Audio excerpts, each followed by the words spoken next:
ဦးဇင်းတို့တို့ရဲ့ဘဝတန္တရာရဲ့အစကိုပြောပါဆိုလို့ရှိရင်တဲ့တရားကိုတွေ့တာလား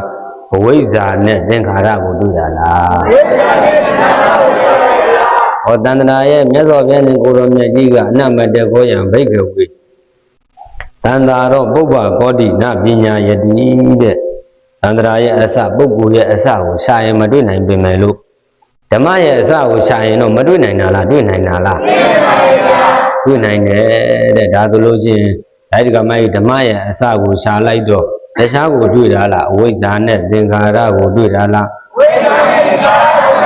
အဝိဇ္ဇာနဲ့သင်္ခါရကိုတွေ့တဲ့အခါကျတော့အဝိဇ္ဇာကြောင့်သင်္ခါရမဖြစ်တာလားဖြစ်တာလား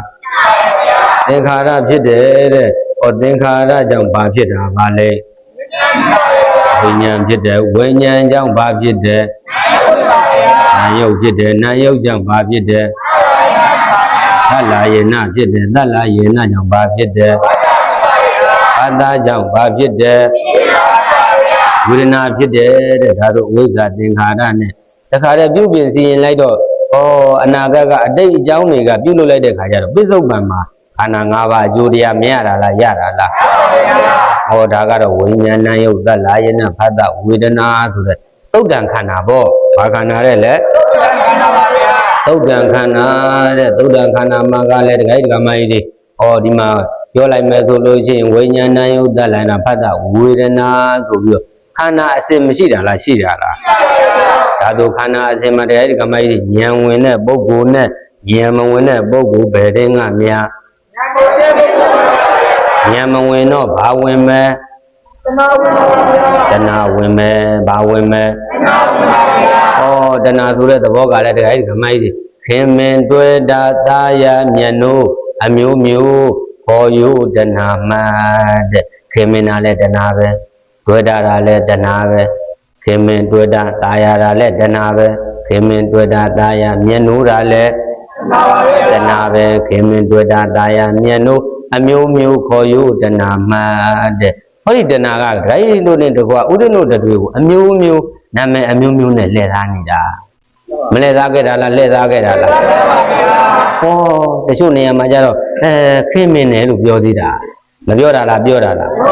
ဟောတချို့နေရာကျတော့ตาရတာဒီနေရာလေးတော်တော်ตาရပါလားတဲ့မပြောတာလားပြောတာလားအဲ့ဒီตาရတယ်ဆိုတော့အမိဒီလည်းပဲတခြားလားတက်နာပဲလားခင်းမင်းတယ်တဲ့ခင်းမင်းတယ်နောက်တစ်ခါကျတော့တွေ့တာတယ်ဗါတဲ့လေတွေ့တာတယ်ဆိုတာလည်းတက်နာပဲတဲ့ဗါတဲ့လေခင်မင်တွေ့တာတာယာမျက်နှိုးတယ်လို့လည်းမပြောတာလားပြောတာလားအဲ့ဒါလည်းပဲတဏှာရဲ့အမိခွဲတွေပဲဘာရဲ့အမိခွဲတွေတဏှာရဲ့အမိခွဲတွေခင်မင်တွေ့တာတာယာမျက်နှိုးအမျိုးမျိုးခေါ်ယူတဏှာမှတဲ့အဆိုးဆုံးကတော့ဟောဒီတဏှာကမေတ္တာအယောင်ဆောင်တတ်တာအဆိုးဆုံးပဲမဆိုးတာလားဆိုးတာလားဆိုးပါဗျာမေတ္တာဆိုတာကတခါကြီးကမကြီးကိုသားသမီးသူများသားသမီးကြောသားရင်သားမခွဲခြားပဲနဲ့တတ္တဝါအလုံးအပေါ်မှာမိခင်တယောက်ကထားတဲ့စိတ်မျိုးနဲ့အလုံးအပေါ်ထားနိုင်မှမေတ္တာဟုတ်လားကြောသားရင်သားမခွဲခြားပဲနဲ့မျောလင့်ချက်မရှိပဲနဲ့မျောလင့်ချက်မထားပဲနဲ့တပါးသူအတွက်ကောင်းစေခြင်းနဲ့စိတ်နဲ့ထားမှမေတ္တာအစစ်ပဲဟောဒီတဏှာကတခါတလေကြတော့လာပြီးအယောင်ဆောင်သေးတယ်တဲ့မေတ္တာအယောင်မဆောင်တာလားဆောင်တာလားဒါဆိုလို့ရှိရင်ဟလာမေတ္တာရှိတာကွာငါကမေတ္တာထားတာပါကွာနဲ့အဲ့လိုပြောတဲ့အခါကျတော့တကယ်တမ်းအတွက်ကြည့်လိုက်တဲ့အခါကျတော့ဟောဒီတဏှာကဝင်းပြီးတော့အယောင်ဆောင်နေတာတဲ့အယောင်မဆောင်တာလားအယောင်ဆောင်တာလားဒါဆိုလို့ရှိရင်ဒီနေရာမှာတခါကြီးတဏှာလို့ပြောလိုက်ခြင်းအဖြစ်ဒီရက်ထဲမှာပြောရင်တော့တခါကြီးတဏှာဆိုတဲ့စကားလေးကပြောလို့ရှိရင်နားထောင်လို့မကောင်းဘူးအရက်ထဲမှာပြောရင်နားထောင်လို့ကောင်းမှာမလားညာတော်အဖြစ်ဥဒင်းတို့တွေဟလာဥဒင်းတို့တွေတခါကြီးဥဒင်းရဲ့ယောဂီတွေအားလုံးဒီတဏှာလို့ပြောလိုက်တာနဲ့အဲ့ဒီတဏှာဒီနားထောင်လို့မကောင်းဘူးကောင်းရင်လား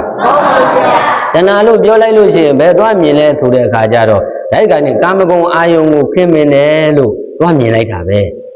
တကယ်တမ်းကျတော့တဏှာဆိုတာကဒီကမကြီးမျက်စိနဲ့ဘာနဲ့တိုက်မဲ့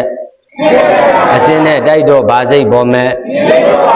အဲ့ဒီမြင်စိတ်ကလေးကိုထပ်ကြည့်ကျင်တာလည်းပဲတဏှာပါပဲ နောက်တစ်ခါကျတော့နားနဲ့ဘာနဲ့တိုက်မယ်အတန်နဲ့တိုက်တော့ဘာစိတ်ပေါ်မယ်ကြားစိတ်ပေါ်မယ်အဲ့ဒီကြားစိတ်ကလေးနောက်တစ်ခါထပ်ကြားချင်တာလေတဏှာပါပဲနှာခေါင်းနဲ့ဘာနဲ့တိုက်မယ်အနတ်နဲ့တိုက်မယ်ဘာစိတ်ပေါ်မယ်အဲ့ဒီနံစိတ်ကလေးထပ်မှုေးချင်တာလည်းပဲတဏှာပါပဲမျက်စိနာနှာခေါင်းလျှာကိုယ်စိတ်အဲ့ဒီအာယုံ၅ပါးမှာဖြစ်ပေါ်သမျှအရာအလုံးကိုထပ်ပြီးတော့ကြည်ခြင်းနဲ့ထပ်ပြီးတော့နားထောင်ခြင်းနဲ့ထပ်ပြီးတော့မှုေးခြင်းနဲ့ထပ်ပြီးတော့စားခြင်းနဲ့ထပ်ပြီးတော့ထိတွေ့ခြင်းနဲ့ထပ်ပြီးတော့အတွေ့အကြံတွေကိုကြံတွေးခြင်းနာလည်းပဲတခြားလားတဏှာလားတခါကြီးတခါမဲ့ကာမဂုဏ်အာယုံတစ်ခုတည်းတဏှာမဟုတ်ဘူးနော်ဟုတ်လားအစင်းလေးကိုမြင်ခြင်းနာလည်းတဏှာပဲအတန်လေးကိုကြားခြင်းနာလည်းအနံလေးကိုမှုေးခြင်းနာလည်းတဏှာပါပဲနောက်တစ်ခါကျတော့အဲ့ဒီကမဲ့ကောင်းတဲ့ထမင်းဟင်းလေးတွေစားခြင်းနာလည်းတဏှာပဲနော်တချို့ကြများသောအားဖြင့်စားတာတောက်တာကိုတဏှာလို့မမှတ်ဘူးလေဟုတ်လားဒါဆိုလို့နောက်တစ်ခါကျတော့ကောင်းတာလေးတွေဝှရှင်နေ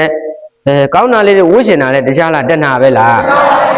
အဲ့ဒါဘာလဲဆိုတော့တွေးထိတာအသားနဲ့အင်းကြီးနဲ့မတွေးဘူးလားဒါဆိုလို့ရှိရင်ကောင်းတဲ့အဝတ်ကလေးတွေမှဝှရှင်နေဆိုရင်လည်းပဲအဲ့ဒါလည်းတဏှာပဲနောက်တစ်ခါကျတော့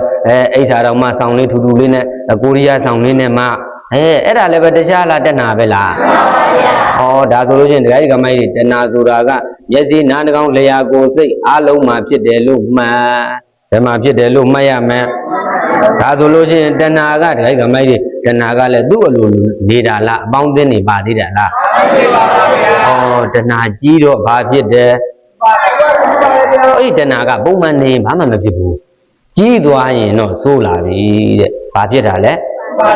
ဥပါဒံဖြစ်လာပြီဥပါဒံဆိုတာကဆွဆွလန်းလန်းပါတယ်လေဆွဆွလန်းလန်းနဲ့ဥပါဒံများရင်နဲ့ရောက်လာလို့ကဒကာကြီးကမိုင်းဒီဘလို့မှမလုပ်ပဲမနေနိုင်တော့ဘူးထစားတော့တာပဲထပြီးတော့အတန်နေကြအောင်ဆောင်ရွက်တော့တာပဲထပြီးတော့စားဖို့တောက်ဖို့လုပ်တော့တာပဲမလုပ်တာလားလုပ်တာလားလုပ်တာဒီတခြားလားကမ္မဘဝလားကမ္မဘဝတဲ့ဥပါဒံကဘာနဲ့တူလဲဆိုတော့မွေကိုဖားမြူထားတယ်လို့ပဲတဲ့ဗါတယ်လေမွေကိုဖားအမြူထားအမြူခံရတယ်လို့ပဲတဲ့ဘယ်တော့မှမလွတ်တော့ဘူးတဲ့လွတ်ရဲ့လားအဲ့ဒါဥပါဒံရဲ့သဘောဘာရဲ့သဘောတခါတည်းပဲတခါတည်းကမိုင်းကြီးမွေကိုတခါတည်းဖားမြူတာမြင်မှုတယ်မလားမြင်မှုတယ်ဦးဇင်းတို့တခါတည်းရွာမှာဦးဇင်းတို့အเจ้าကတခါတည်းအောက်ကမြေတိုက်ကလေးဆိုတော့အပေါ်က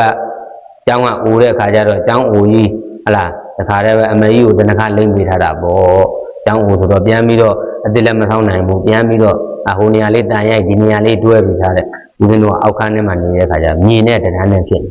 အဲ့ဒီမှာတခါတည်းမြေနဲ့တန်းနဲ့ဖြစ်တဲ့ခါကျတော့ဖားကမအော်တာလားအော်တာလားမွေမြင်ဝင်ဖားကဘလူတန်အော်လဲဘလူအော်လဲလို့အမျိုးမျိုးအော်တာပေါ့ဖာအမျိုးစားပေါ်မူတည်ပြီးအော်မှာပဲကျုပ်ကတော့ဖက်ကက်ကလေးတွေအဲ့ဒါလေးတွေတခါတည်းပဲမြူတာကိုမြင်မှုတာပဲပြီးနေအောင်တဲ့ခါကျတော့ဘာကြီးလည်းမသိဘူးထားကြည့်တဲ့ခါကျတော့မွေကဖားကိုဖားမွေမြူလားမွေကဖားကိုမြူတာလားဖားကိုမွေကမြူနေတာမြူနေတဲ့ခါကျတော့တပိုင်းနောက်တော့ရောက်နေပြီခက်နေမှာပဲသူဒီဘက်စီယူပြီးတော့ကလော့ကလပ်ပြီးတော့သွားဟိုကောင်ဟိုဘက်သွားဒီကောင်ကဒီဘက်သွားဆိုပြီးလွတ်လိုက်တခါတမေးလောက်တခါပြန်မှေးလိုက်တဲ့ခါကျတခါကျပြီးနဲ့ဖြစ်ပြန်ရောကြည့်လိုက်ပါရောသူနဲ့သူပဲတခါတခါမဘလောက်ပဲဝေးအောင်ပြစ်ပြေမွေအညွတ်ကိုခံနေရတယ်ဖာကလေးပါတယ်လေဒီတိုင်းမှာပဲဥပဒံများခင်ဗျားတို့ကျုပ်တို့ရင်နဲ့ရောက်လာရင်အဲ့ဒါအညွတ်ခံရတဲ့ဖားလိုပဲမွေလိုပဲမရမကကိုမဖမ်းထားတာလားဖမ်းထားတာလား